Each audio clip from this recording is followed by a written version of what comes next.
Саламатсыңарбы, менин сүйүктүү окуучуларым.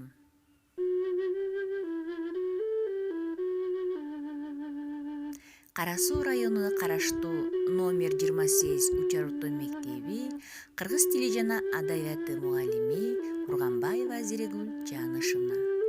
Бүгүнкү сабагыбыздын темасы Касым Тыныстановдун өмүрү жана чыгармачылыгы.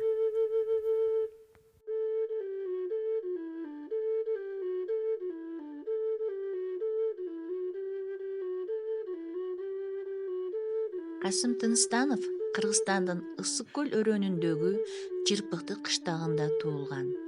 Ата-энеси жөнүндө маалымат жок. 1916-жылы улуттук көтөрүлүштөн кийинки улуу үркүн маалында Кытайга качып кеткен. Ал жакта кандай жашагандыгы тууралуу так маалыматтар жок. 3 жылдан кийин кайра өз мекенине кайтып келген.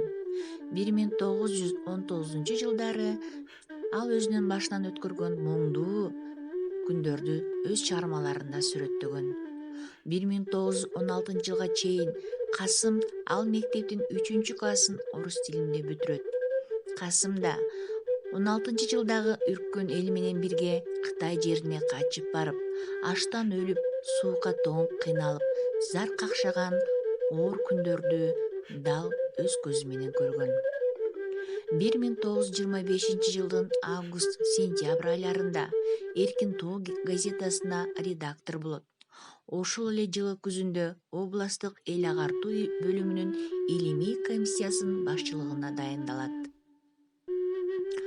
1922-жылы ал энесине арнап Ала Тоо деп ат коюп кыргыз тилинде биринчи жазган ырында «Мен аманмын, барамын, мүнөзү бар балаңын, кашкайып чыкпай караансыз колуңду кантип аламын, эң биринчи саламым сага арнап жазгамын» деп өз ырында баяндаган.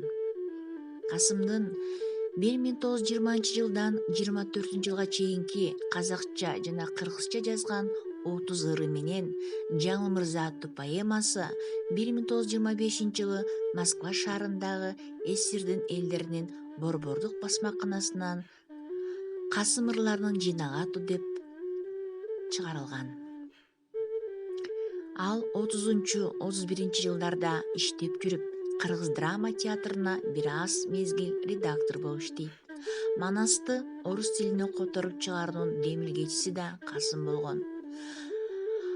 Ал көптөгөн котормону көркөмдүк жагынан да кооздоп иштеш үчүн Касым Москвадан 3 котормочу Липкин, Тарловский, Пенковскийлерди чакырат. Бул жерде Манас китебинин басылып чыгышына Касымдын ролу өтө чоң. Ал казак тилинде дагы бир топ ырларды күчтүү которуп, өзүнүн ырларын да казак тилинде жазып чыккан.